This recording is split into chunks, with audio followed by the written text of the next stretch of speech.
find it enjoyable. Yeah. I smoke at chess. You what at chess? I smoke at it. I can't. It's a thing on Huey level, It's a bro. thing nobody's. When I was a kid, my parents used to make me and my brother play chess all the time. Smoke crack, white smoke kid chess. Play hack or play Samoa. Let's see how good you are. I bet you're dog shit. No, man. I bet you I'll chew some of that. If Samoa beats you, you can't say nothing else about anything he says from here on out. No. Serious right now? But again, I've been said this years ago. Nobody listens, you know. They think I be lying, making up stuff, but I cannot make it up. I am a woman, okay? Obviously, I probably been through it. If you was smart enough, you know, maybe you should ask. Jumping on each and last every one of you there. Young nigga silly, man. Who won the first? Who first? No, we gotta get you some furniture. Who won the first? All right, then, shut the fuck up. Yeah, nigga, we'll Shut the fuck up, nigga. I don't give a fuck what you talking about. Yeah, nigga, shit, we gotta get you some Bro. shit. Whoop that superstar. Whoop that bitch here. Hold up. I'm gonna go win on that shit here. Shit like that. That's Man, Buzzballs is new. That's our generation. That ain't my generation. We didn't have that. That generation. That's your That's generation. not my generation. I'm grown so bad. That's like the You fresh off that's the like fire. 05 generation. How could he rejoice in victory and delight in the slaughter of men? He enters a battle bravely, with sorrow, and with great compassion, as if he were attending a funeral. We lost the neck. 32. But if the student has done their due diligence and they have everything, that's the paper that I'm probably going to The spend Tao 10 can't or be 15 minutes on perceived. reading very closely. Smaller than an electron. So, read a paper, you're looking for these 5 areas, and so you're looking at just like the basic structure, the paragraphs, the length, and then like, do you put it through some kind of plagiarism check? Not so much. They have different software and stuff that you can use, but none of it is like 100% reliable. And the school is generally gonna err on the side of the student if you accuse them and can't prove it. So I don't go that hard about it. You can kind of generally tell based on comparing what they submit to like a handwritten essay that they may have written in class a couple weeks prior. That's one way that I can get some kind of indication whether they just ran this through ChatGPT or if they really, did some work on it. And I find that about now, you probably got about 30% of the students who are cheating, but because I don't have like an explicit language in my syllabus about AI, I haven't started like bonking them on the head about it yet. But for fall 26, like I'm redoing my syllabus now for fall 26. And then it'll be, if you turn in this paper, it's a 0. But I'll give you an opportunity to redo it because a lot of people, they don't know the difference between plagiarism and using AI to help. And then some people just need to get caught one good time and then they'll do it on their own. But I'm not like trying to flunk nobody and just like ruin their chances in life. What are the subjects that you cover? Well, 2 subjects are going on right now because I try and mix it up so I'm not just reading the same kind of papers for all 4. So 2 of the classes are dealing with questions around technology, whether, we're in control of technology or technology is determining the lives that we lead. And then in another one, which is a little bit more geared toward African-American students, they're writing about whether or not they think that, I guess you could say, a militant approach or like Martin Luther King's approach is better for the achievement of civil rights in the mid-20th century. If they think that the integrationist way through law and everything was the best way, or that Blacks should have been more militant. to get what they wanted. Okay. Have you ever read your Rate My Professor thing? Yeah, I've read it. It sounds about right. I don't think that anybody said anything like trash. Have you read it before? I don't know. I just put something in here, but I don't know if it's you or not. So I'm just guessing it's you. I mean, it's probably Really, he said you're a really chill professor. Take him. His class is very fun and engaging. You watch a lot of movies, and he doesn't make it difficult to pass the class with a good grade if you are willing to put in the work. No, that's not me. I don't watch any movies. Okay. I mean, I think I've shown a movie once or twice, but it's probably at the end of the semester, and it's just like people turning in late work or makeup, and it's like the last week of class. And I'm like, if you finish the, revision, you can bring it in, and that day I'll like have some pizza and a movie if you just want to come in and drop off your paper. Or you can kind of hang out and watch a movie. But throughout the semester, the 16 weeks, I don't believe in that. So is your professorship enough to is that your full-time gig where you can support your whole family on it, or do you have to have other side gigs to kind of really support it pretty much is the bread and butter. I published a book that really didn't bring any kind of money to contribute to like the household finances or expenses. But teaching is the primary and pretty much the solitary only thing. Wow. So you're doing well, man. I'm glad to know that it's enough to kind of support the family. And it seems like a pretty chill situation. You get your summers off. So. Yeah, it's not bad, but I think like everybody, I would love to double my salary. You know what I mean? So it'll double on its own in like maybe 10 or 12 years. But in the meantime, I think I'm just going to keep writing and see if I can get more exposure with my books. And, eventually either they both contribute the same or I can just transition to just writing full time. I just cracked a book. And I can tell you that climate change, wait a minute, climate change is real. No, wait a minute, it's not real. Now, my titty boobs are real enough, but they Romulus and Remus will found Rome sucking my titties. What is Lucifer's defining attribute? Lucifer wants glory and power away from God. He is the sense of God. He wants to be. Do not hide your face from me, for I would gladly meet my death to see it, since not to see it would be death indeed. That's a destiny. He was talking about God.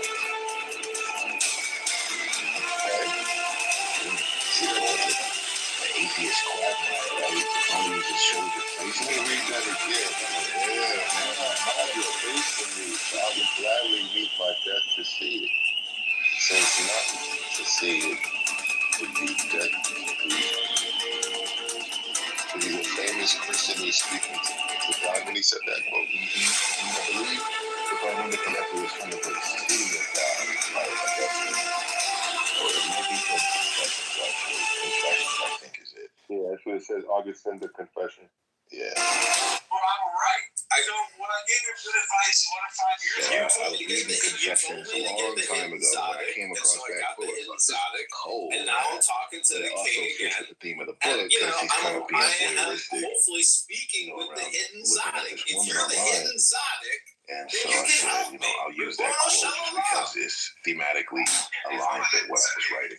and you want me to help you, and I'm literally giving you advice and telling you what to do, maybe just follow the advice instead of coming up with another retarded scheme. Non-fiction? Well, what's the advice? Just people were saying about you. No, it's a work of fiction. It's entirely made up. Yeah, it's an operation. None of The it actually communists and happened the like that. Islamists It's not have about me. aligned to try to drive a wedge So it's to a the American right wing character-driven using view Israel that and Jews captures as the the wedge. loneliness It is working. of Look, all these urban fucking people are talking about this shit millennial all day, every day, and instead the of like, peril hey, of is Anna becoming Bundy enamored doing her job? Is she with getting people strangers arrested from the deep state? Is she arresting solely less through domestic terrorists? their Is social Trump media deporting enough personas. people?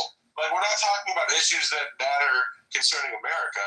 We're talking about retarded Israel and Jew shit all day. As time has Because gone on, I these think foreign more nations, so is Qatar, explaining why China, New York Iran, millennials voted they're for putting Biden. money behind anybody that just says shit about Jews or Israel. You're gonna get tens of thousands of likes and shares. A friend of mine that I knew in Brooklyn who spoke about retweeted it because basically predicting the demise of affirmative action as a nonfiction. She's like a scholar, and she wrote that book, and it came out, and then like 4 or 5 or 6 years later, they really did get away with affirmative action. But we've always been cool friends, you know. I was explaining to Alex why that is. Interesting. And he was right on it. The funniest thing is, like, you never heard Alex give an analysis until I'm the one there as the guest. Because it's like, I listen. Are we dealing with Black Panther? and Black those are right. So and he's just MySpace? right I'm on about to say it. Black Space. It was fucking great. He should probably Well, what did you say and what did he say? social media thing called Black Space, which is a mix of MySpace and Black Planet. Andrew Myers, a great American patriot. Yeah, I mean, I remember I had a Black Planet page. So there's one room you should go in, and you should gently and delicately work your troll because she will just, kick you immediately. But you should try. I already went in there. I started Texas was like mixed up in my mind a year ago. I don't care about this app. I got booted and she said, "You're dead to me." So begins protagonist Agent Bellinger's obsession. A chance encounter with this strange woman ignites Well, a are you doing pursuit any journalism? Like, how are that you exposes being the politically active? non-intimacy of the digital age, Honestly, I can't even dissecting tell the you what I'm culture doing. I'm not kidding. of online But you behavior are correct. and the I have not recorded quite many here rooms and here, now of and Brooklyn, New York. Patty. So there's When we one look at room you, you should go in, is both a and you should seductive whisper gently and delicately work and your a troll because frustrated she man Even when it comes to staggering, suggesting that the thresholds of pathological behavior have shifted as technology the line for changes our objectors. daily habits and behaviors. We've got an hour and a half. The Fans, publisher came up with all that. oh, it did, okay.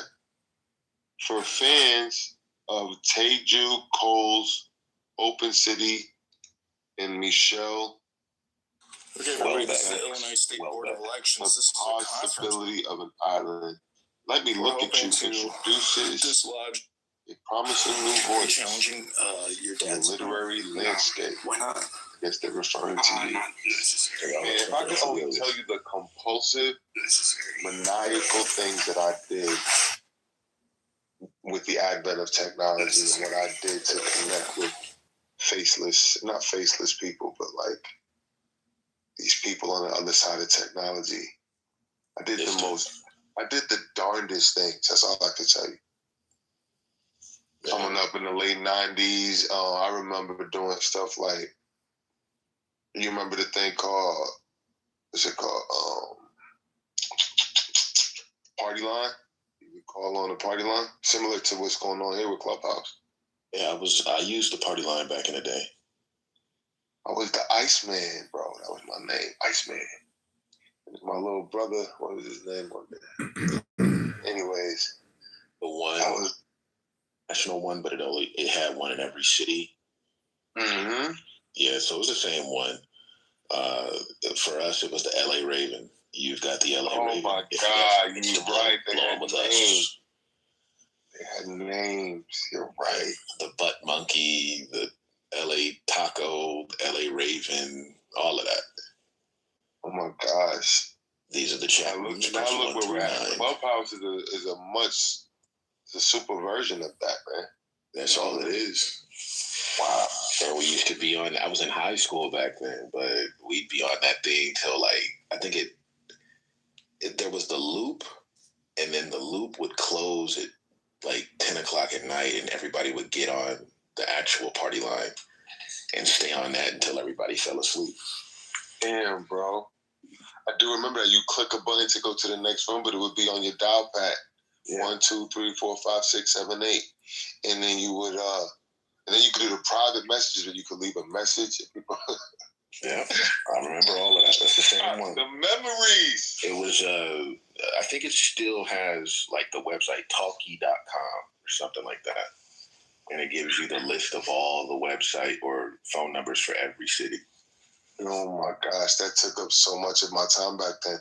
But Clubhouse is the logical extension of that. Wow. But anyways, the things that I did, that's why now that I know what this book is about, is this taking on the female perspective or the male perspective? It's definitely written from the male perspective. The narrator is a male. And you kind of get into his world, and he has a friend who is maybe a bit more charismatic than he is. And they both have their eyes on the same woman. And of course, at the beginning of the book, the woman is with the friend, and he's trying to find a way to negotiate, staying friends with his friend, but also pursuing this woman that he thinks he deserves. And his friend is kind of I guess today you would call him like a misogynist, and he's trying to, navigate that triumvirate. Bro, can I tell you what I did in high school, man? It was the most beautiful girl. I mean, like model height. Like she wasn't no 5'2", she was 5'8", 5'9", long legs, beautiful. Like Rudy Huxtable, but just more beautiful. And I somehow got her phone number, bro. But I was like a pipsqueak. I could never get her attention, who I was and who she was. But I don't know how I got her number, bro. I called her up and I completely created a persona, and she fell in love with him.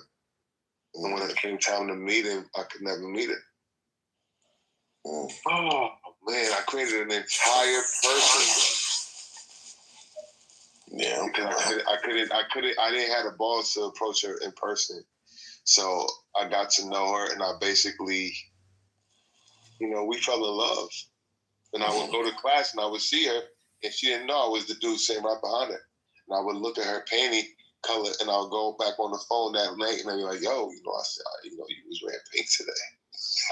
Wow, it was crazy. Yeah, I mean, I can imagine. I was obsessed. Yeah, I mean, I think, it was my first book, and I didn't really get into the marketing side of it because I don't really have a big online presence. But I think that, like, any millennial who reads it is going to find something in there that's like, yeah, man, I can identify with this, like, crazy for real. And it's not saying, like, women are wrong, men are wrong. It's not saying the internet is evil, it's making us dumb. It's not saying any of that. It's just talking about, like, how we got into that culture and what we did with it at that moment when we started getting these smartphones. Well, let's read the first few paragraphs. Oh Lord! All right, we got a little bit of one of my favorite people on here, Free Range. What's up, brother? Time, bro. How you been? Long time. How you been, man? What's up, Gillis? All is well. What's going on? It's been a long time, brother. So we're reading a book here.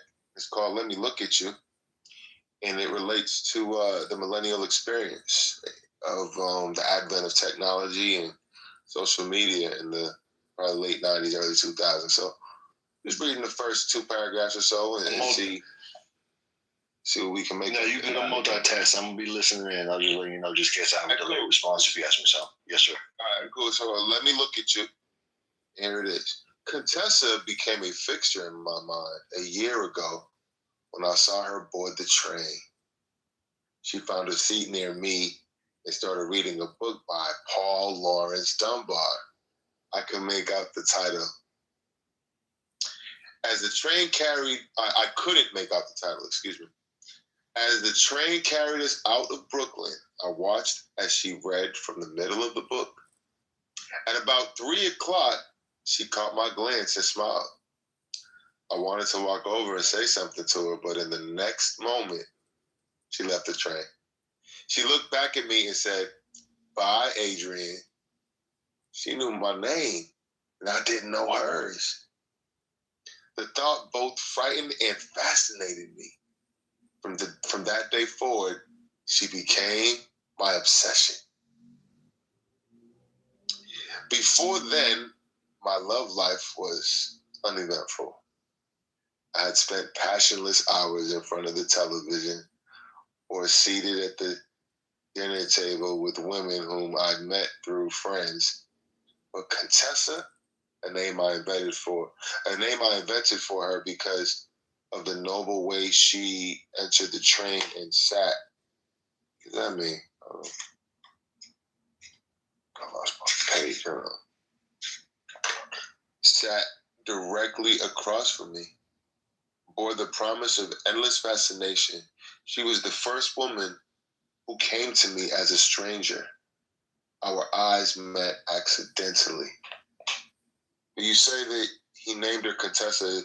Is that the narrator fictionalizing, like making up a name for her? Yes. Oh, okay. I should say now that I am not moved merely by the looks of a woman.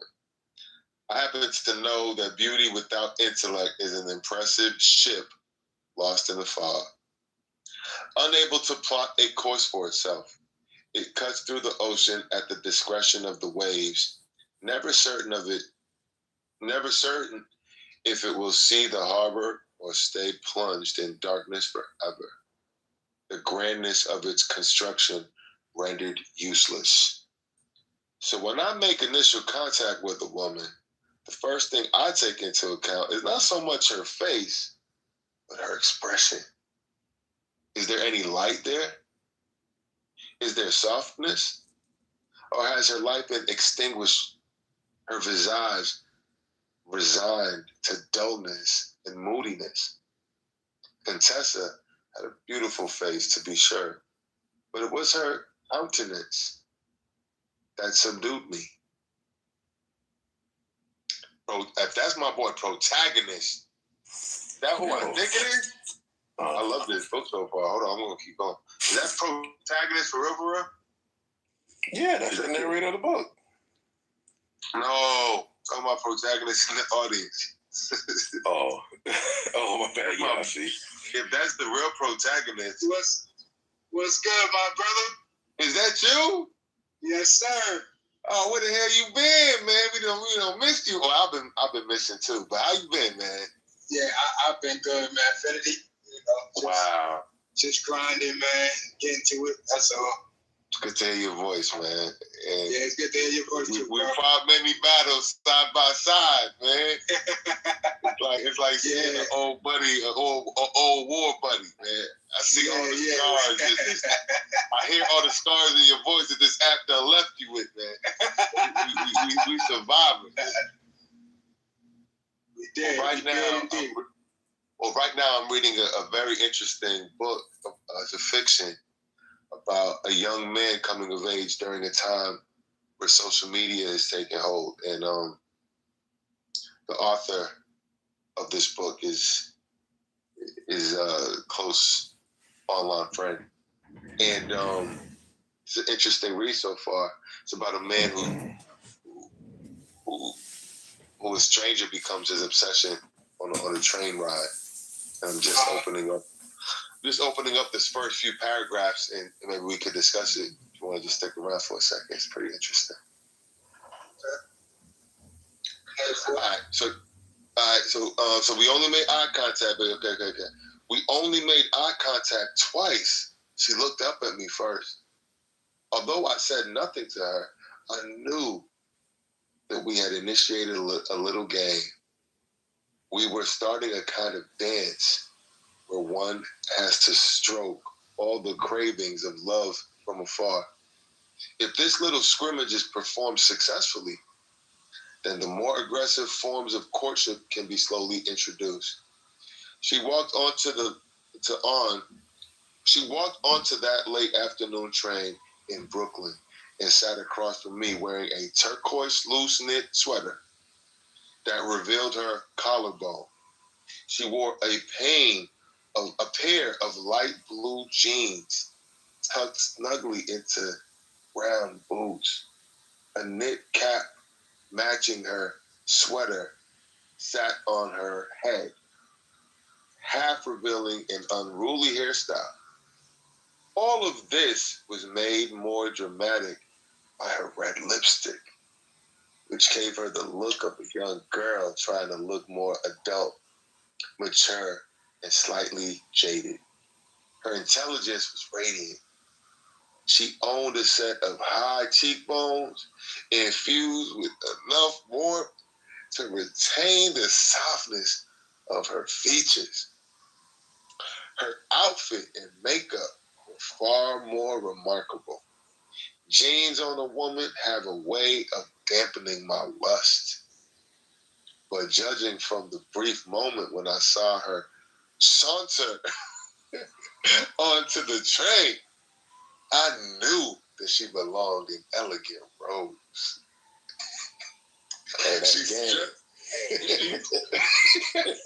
She struck me as a descendant of the Egyptians, fully able to trace her lineage back to the 19th dynasty, propelled forward in time, yet sworn to secrecy in order to move about New York without causing a stir. Nevertheless, I was affected. That same day, when I got home, I looked online to read the horoscope for Virgo. I wanted to know if it said anything about finding a new love. It didn't. When horoscopes match reality, we say that the stars are truly powerful and hold a mystical control over human affairs. When they don't, we dismiss them as senseless. Of course, I could not be deterred so easily. I began plotting the next day's encounter. It was during that planning phase that I came up with the name Contessa. I estimated that it was about 20 minutes after 3 o'clock when she boarded a Manhattan-bound train at Atlantic.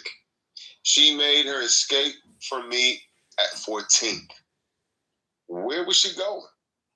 She had no excess bags, so she couldn't have been shopping. She was traveling alone. She didn't seem to be dressed for a job. Was she just visiting New York for that day? That would have been horrible. And I consoled myself from that thought as it was fall. She was probably a student. But how could I be certain? There was only one way to know for sure, and it involved taking the same train at the same time the very next day. I stopped there for commentary. I mean, man, homeboy is smitten by this woman, right? Absolutely. Wow. I really enjoyed reading that, if y'all could tell. Some of the words. He said saunter. I've never used that word in my daily life ever. That was beautiful. That was a beautiful use of the word. Get the saunter. Man. And it's looking right. So this is a work of fiction, huh? Yeah, complete fiction. That's not it doesn't come from it doesn't come from anybody in your life who might have shared anything like this. Not on a one-to-one basis. I mean, the experience of riding the train in New York, you see beautiful women all the time, and it doesn't necessarily rise to the level that you see in the book, but you definitely catch glances with people, you see people, but it's not about any particular woman that I've ever dated or about my wife. What I'm intrigued by is right now, why I want to keep reading at this point is because I want to know how the hell she knew his name. That's what's keeping me. Well, that's supposed to be the draw, just narrative construction. I got to get you hooked on the first page. Yeah, that's pulling me in because first off, why would he even have the thought that she was just visiting if she knew his name? You know what I'm saying? Why would you even have that thought? Yeah. He's just going through all of the possibilities. Yeah, exactly. Why are these people putting fire in the borewell? Actually, when a new borewell is dug with a drilling machine, sometimes dangerous underground gases can be released. If flammable gases like methane are present, the flame will flare up. Conversely, if the fire goes...